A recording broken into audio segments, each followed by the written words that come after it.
कहा कि ये लोग लाश को दफनाने भी नहीं देंगे। ऐसा हो भी रहा है, शायद आप लोगों ने वीडियो देखा भी होगा। वक्फ अमेंडमेंट बिल आने की नौबत ही क्यों आई? नौबत इसलिए आई क्योंकि हमारे लोग इस प्रॉपर्टी को बेच के, एमएलए एमपी जो बिजनेसमैन जो लूटे बेच के बिजनेस किए यहाँ पर। ये अनवर मानपड़ी की रिपोर्ट है जिसमें तमाम जो लीडर्स हैं हमारे कर्नाटका के, जो भी इन्वॉल्व थे, जितना जितना घोटाला किया है, किसने किसने कितने एकड़ जमीन खाई है, ये रिपोर्ट ऑलरेडी चीफ मिनिस्टर को सबमिट की गई थी बहुत पहले। पूरे लोगों को बताना चाह रहे हैं कि अगर वक्फ अमेंडमेंट बिल आया तो उसके जिम्मेदार कहीं ना कहीं यहाँ के सियासतदान हैं। और रही बात गुलबर्गा के अवाम, देखिए कैसा था, हम जब छोटे थे, हम पहले तो क्या है मालूम, पहले हमारे खान लोग अगर किसी एक चोर के साथ भी ठहरना बोले तो अपने आप को शर्मिंदगी फील करते थे, सूदखोर के साथ ठहरना बोले तो शर्मिंदगी फील करते थे, एक कब्जेदार के साथ करना बोले तो अपने को शर्मिंदगी फील होती। मगर आज क्या है, सूदखोर चोरों के साथ ठहरना, मीटिंग करना आज फखर की बात समझ रहे हैं लोग। और ऐसे लोगों की वजह से आज ये कौम को नीचे गिरना पड़ रहा और हम लोगों को ये सब झेलना पड़ रहा हम लोगों को। क्योंकि जो सियासत में बैठे हुए हैं हमारे लीडर्स, वो लीडर्स या तो खुद बेचकर खा रहे हैं या अपने रिश्तेदारों को या अपने चेले चपाटों के हाथ से जो है ना ये पूरा स्कैम करवा रहे हैं। तो वक्त की जो प्रॉपर्टी है, जो वक्त का हमारा जो लॉ बोलता है कि जब देने वाला ही वापस नहीं ले सकता तो ये चोर लोगों को खाते हुए शर्म आनी चाहिए। ये वक्त की प्रॉपर्टी खाने के लिए शर्म आनी चाहिए। हमारे इस्लाम में लिखा हुआ है कि अगर आप किसी की जमीन 1 इंच भी खाओगे तो आपको 7 जमीनों तक धसाया जाएगा। तो ये लोग मुसलमान होते हुए भी क्या ये सब बातें भूल गए? क्योंकि जब उस टाइम पे जो स्टेज पे बैठे हुए थे, तमाम चोर ही बैठे हुए थे वहां पर।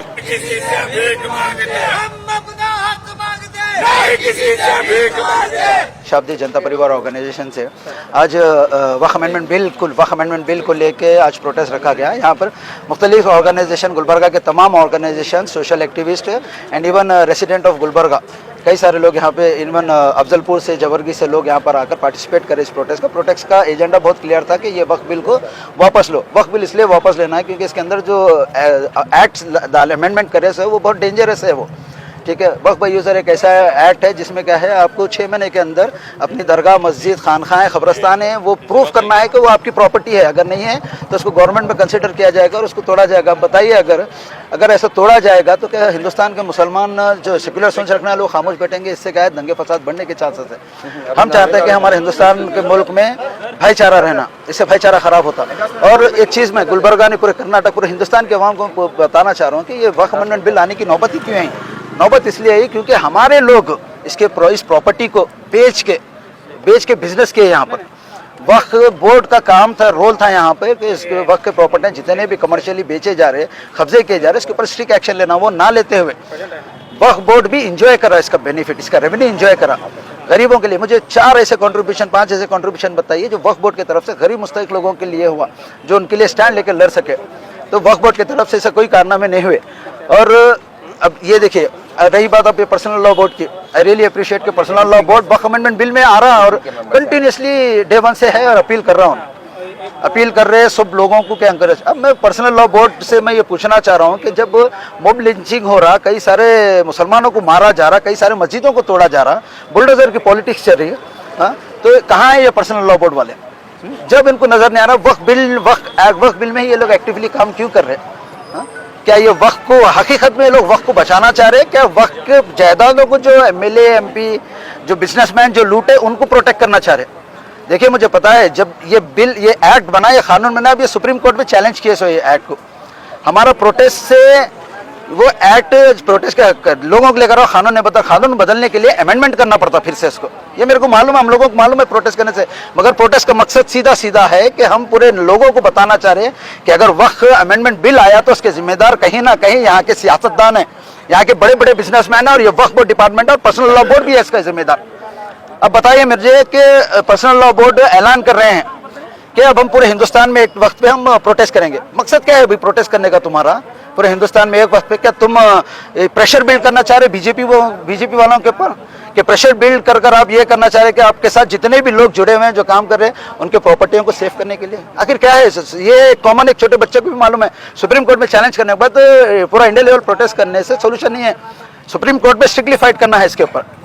तो ये एक बहुत बड़ी पॉलिटिक्स चल रही है, हम लोगों को समझना है ये चीज़ के ऊपर।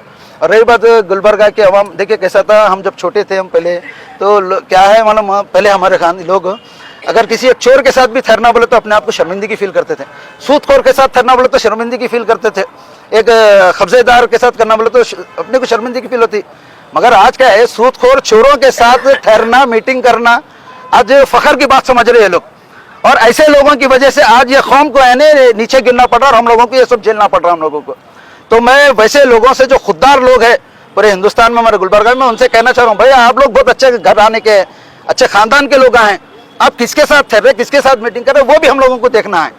हम लोगों को जब तक हम गलत को गलत बोलने की ताकत नहीं रखेंगे, गलत को गलत बोलने की ये नहीं करेंगे, तो हम कभी आगे नहीं बढ़ सकते। सर, चंद्रबाबू नायडू हो, चाहे नीतीश कुमार हो, चाहे चिराग पासवान हो, इनके ऊपर सारे हिंदुस्तान के मुसलमानों की नज़र टिकी हुई थी ताकि वो जो है ना वही वक्फ बोर्ड पर रोक सकते थे ये चाहे तो कहीं ना कहीं मुसलमानों को धोखा हुआ इनके ऊपर भरोसा करने से। इसके बारे में क्या कहते हैं? मुसलमान को हमेशा धोखा हुआ है। आप आज़ादी से पहले भी देखो, आज़ादी के बाद भी देखो, मुसलमानों को धोखा हुआ है। हम लोग क्या है मालूम है, वो इसकी चश्मा पहने से क्या है जो होने के बाद यही सवाल हम पर्सनल लॉ बोर्ड से भी करना चाह रहे हैं, यही सवाल हम मुस्लिम लीडरों से भी करना चाह रहे हैं। हमके जब लोकसभा में बिल था तो पूरे हिंदुस्तान को बंद करने का ऐलान करना था। देखिए सर कैसा है, हम देखे सर अपने आंखों से, अगर दलित समाज का, अगर ये सिचुएशन दलित समाज का, बहुजन समाज का रहना था, पूरा हिंदुस्तान बंद होता था। सिख भाइयों का रहना था, पूरा हिंदुस्तान बंद होता था। मुसलमानों का रहा तो ये मुसलमान अपने बड़े जिम्मेदारों के भरोसे पे बैठे हुए रहते, तो जिम्मेदारों का काम था ऐलान कराना कि आप लोग उतरो मैदान पे और लड़ो बोलकर। सर, आखिर मुसलमान भरोसा करे तो किस पे करे? आखिर मुसलमानों का एक दिग्गज लीडर अभी तक क्यों नहीं? मुसलमानों को अब नया मूवमेंट करना जरूरी है। मैं मुसलमान के जो फ्रंट जो सीनियर लीडर्स है उनकी तो बात नहीं कर सकता मेरे को, मगर आज के दौर में नौजवानों को आगे बढ़ना जरूरी है। हर घर में मैं बताना चाह रहा हूँ, जो हालत है हमारे हिंदुस्तान में चल रही है उस हालतों के हिसाब से हर घर में एक लड़का एडवोकेट बनना और एक लड़का सियासत में आना बहुत जरूरी है। जब तक हम लोग अपने न्यू जनरेशन, जो यूथ जनरेशन, जब तक ये पॉलिटिक्स में नहीं है, हम उसको नहीं सुधार सकते। सर, कुछ लोगों का कहना है कि मुसलमानों की वक्ती जो प्रॉपर्टी है, कुछ मुसलमान लोग भी इसका गलत इस्तेमाल करें। बिल्कुल करें, इसका जिम्मेदार यहीं पे गुलबर्गा में ले लो। क्या गुलबर्गा में हमारे एमएलए सबूत है? क्या गुलबर्गा में नहीं है? हमारे पास अनवर मानपड़ी की रिपोर्ट को अगर इम्प्लीमेंट करेंगे तो पूरे हमारे सामने, पूरे नज़रों के सामने आ जाते हैं वो सब। मैं खालिद अबरार, जनता परिवार स्टेट मीडिया स्पोक पर्सन। ये अनवर मानपड़ी की रिपोर्ट है जिसमें तमाम जो लीडर्स हैं हमारे कर्नाटका के, जो भी इन्वॉल्व थे, जितना घोटाला किया है, किसने कितने एकड़ ज़मीन खाई है, ये रिपोर्ट ऑलरेडी चीफ मिनिस्टर को सबमिट की गई थी बहुत पहले, लेकिन इस पर कोई एक्शन लिया नहीं गया। अभी आपका जो सवाल था कि कई मुस्लिम लीडर्स या कई मुसलमान जो है ना वक्त के इसमें घोटाले में इन्वॉल्व हैं, बेशक इन्वॉल्व हैं। आप गुलबर्गा में ही देख लीजिए, तमाम एरियाज जितने भी वक्त प्रॉपर्टीज हैं, आप अगर गैजेट निकाल के देखेंगे तो शायद आपको आधी प्रॉपर्टी भी नहीं मिलेगी जो वक्फ बोर्ड की अभी फिलहाल एग्जिस्ट करती है गैजेट के हिसाब से। क्यों? क्योंकि जो सियासत में बैठे हुए हैं हमारे लीडर्स, वो लीडर्स या तो खुद बेचकर खा रहे हैं या अपने रिश्तेदारों को या अपने चेले चपाटों के हाथ से जो है ना ये पूरा स्कैम करवा रहे हैं। तो वक्त की जो प्रॉपर्टी है, जो वक्त का हमारा जो लॉ बोलता है कि जब देने वाला ही वापस नहीं ले सकता तो ये चोर लोगों को खाते हुए शर्म आनी चाहिए। ये वक्त की प्रॉपर्टी खाने के लिए शर्म आनी चाहिए। हमारे इस्लाम में लिखा हुआ है कि अगर आप किसी की जमीन 1 इंच भी खाओगे तो आपको 7 जमीनों तक धसाया जाएगा। तो ये लोग मुसलमान होते हुए भी क्या ये सब बातें भूल गए? हमारे जमीर अहमद साहब जब आए हुए थे विंटेज फंक्शन हॉल में, एक जलसा रखा गया था, वक्त के जो भी कंप्लेंट्स थे जिसके भी खिलाफ आप लोगों को शिकायत दर्ज करनी थी, तो कई सारे एप्लीकेशंस दिए गए गुलबर्गा से, यादगीर से, रायचूर से। उस पर आज तक एक्शन क्यों नहीं लिया गया? इसलिए नहीं लिया गया क्योंकि जब उस टाइम पे जो स्टेज पे बैठे हुए थे तमाम चोर ही बैठे हुए थे वहां पर, तकरीबन जो थे वहां पर स्टेज पे, जिनके खिलाफ करप्शन के चार्जेस हैं, जिनके खिलाफ वक्फ बोर्ड के जमीन खाने के चार्जेस हैं, वो लोगों के लिए। तो ऐसे लोग जब आएंगे, जब ऐसे लोग बताएंगे कि हम आपका भला करेंगे, तो मुसलमानों का ऐसे भला नहीं होगा। और मैं तमाम लोगों का जो भी इस प्रोटेस्ट में आए थे उनका शुक्रगुजार करता हूँ और शुक्रिया अदा करता हूँ, मैं उनका शुक्रगुजार हूँ। इस बात से जंगे बदर की याद आ गई कि लोग कम थे बट जज्बा था। तो अभी देखिए हमारे लोगों में लोग कम है बट जज्बा है। हमारे लोगों को जब तक नींद से बेदार ना करो ना, हमारे लोगों की आंखें नहीं खुलने वाली है। और कुछ लोग तो हमारे ऐसे हैं जो सोने का नाटक कर रहे हैं, उठाया उनको जाता है, जो सो रहे हैं, जो सोने का नाटक कर रहे हैं उनको उठाया नहीं जाता। ये जो फिलहाल वक्त बिल बना हुआ है ये टोटली अनकॉन्स्टिट्यूशनल है। इसमें ये लोग बताते हैं कि इस बिल के थ्रू ये लोग बेटर मैनेजमेंट करेंगे, वुमेन एम्पावरमेंट करेंगे, गरीब तबके को अपलिफ्टमेंट करेंगे, ये लोग बताएंगे वुमेन एम्पावरमेंट। जो हमारी बहनों का, हमारी बेटियों का जो हिजाब निकालवाते हैं स्कूल में जाने के बहाने से, वर्क पे जाने के बहाने से, एग्जाम में जाने के बहाने से, ये जब मुसलमान की औरतों की इज्जत नहीं करना चाहते तो ये लोग हमारी औरतों की अपलिफ्टमेंट की बात करेंगे? ऐसा है क्या? हाँ, अभी आप देखें कर्नाटका में जो 4% मुस्लिम का बिल था उसको खारिज किया गया। मुंबई की सरकार में 2020 में खारिज किया गया था रिजर्वेशन, जो 4% रिजर्वेशन। ये जो हमारी जो हुकूमत बैठी है फिलहाल कर्नाटका में, जो कांग्रेस हुकूमत है, ये लोग इसी वायदे पर बैठे थे कि जब ये सत्ता में आएंगे तो 4% जो रिजर्वेशन था मुस्लिम्स को वापस देंगे और एंटी काउंसलर बिल को जो है ना खारिज किया जाएगा।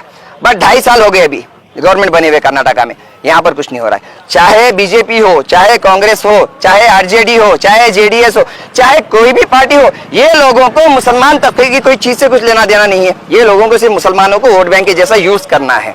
तो अभी जो हम लोगों ने हमारा जो सदर चुन के लाए हैं, जो नरेंद्र मोदी, अभी इंडिया को डेमोक्रेसी बोला जाता था पहले, one of the largest democracy, one of the secular country बोला जाता था। अभी आगे से नहीं बोला जाएगा, क्योंकि हम लोगों ने एक तानाशाह को चुनकर लाया है, तानाशाह को, जो हर चीज को बदलना चाहता है। शहर के नाम बदलना चाहता है, कानून बदलना चाहता है, लॉज बदलना चाहता है और मुसलमानों का नामो निशान भी बदलना चाहता है। तो हमारे मुसलमानों को एकजुट होकर यहाँ पर काम करने की जरूरत है। हमारे लोग एकजुट नहीं हो रहे हैं। हमारे लोग बोल रहे हैं कि फलाना मैं वो तंजीम से, मैं ये तंजीम से, मैं वो मसलक से, मैं ये मसलक से। जब तक हम लोग ये डिफरेंसेस अपने हटाएंगे नहीं, तब तक हम लोग कुछ नहीं कर सकते। एनआरसी एमपीआर में हम देखे थे कि कई हर जगह जो है ना टेंट बैठे थे, हर जगह प्रोटेस्ट हो रहे थे। आज वक्त का इतना बड़ा मसला है तो आज तादाद बिल्कुल ना के बराबर है। आखिर हमारे मुसलमान कौम को वो क्या गया? देखिए, एनआरसी का जो मसला था, लोगों ने उसको पर्सनल लिया था कि हम पर भी आंच आएगी, हम पर भी आंच आएगी। जब घर की बात आती है, एनआरसी, आप एनआरसी की बात कर रहे हैं। अभी यहीं पर कुछ महीनों पहले हम लोगों ने एक प्रोटेस्ट किया था जो संघ के खिलाफ था। आपने तादाद देखी, ये सारी सीढ़ियां भर गई थी। क्यों? वो खुद की बात थी, घर की बात थी। ये क्या बात है? ये लोगों को ऐसा लगता है कि वक्फ बोर्ड से हमारा क्या ताल्लुक, भाई हमें वक्फ बोर्ड से क्या लेना देना। लोगों को लग रहा है कि वक्फ बोर्ड से हमें क्या लेना देना, वक्फ से हमें मिला क्या है। मैं लोगों को बोलना चाहूंगा, अगर एक बाप पाल पोस कर किसी बच्चे को बड़ा करता है और अगर कल के दिन उस बच्चे से कमाई नहीं मिलती, तो क्या बाप उस बच्चे को छोड़ देगा, किसी और के हवाले कर देगा? नहीं।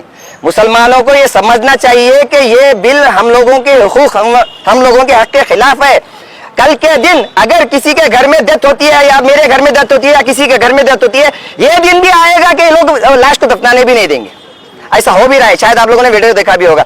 तो हम लोगों को इस बिल के खिलाफ आवाज उठानी चाहिए। ऑल ओवर इंडिया से जगह जगहों पर एहतजाज होना चाहिए और इसके अलावा कोई रास्ता नहीं है। अगर हम मुत्तहिद होंगे, अगर एकजुट आएंगे, अगर पॉपुलेशन पूरी हमारी जो यूनिटी है वो दिखाएंगे, तभी ये बिल वापस होगा, वरना नहीं होगा। तो मैं तमाम लोगों से अपील करता हूं कि एकजुट हो जाओ। जहां जहां भी प्रोटेस्ट हो रहा है वहां पे शामिल रहो, अपनी यूनिटी दिखाओ। जैसे देखो ये आरएसएस के गुंडे लोग जैसे यूनिटी दिखाते हैं, वैसे आप लोग भी यूनिटी दिखाओ और ये बिल को वापस लेने की कोशिश की।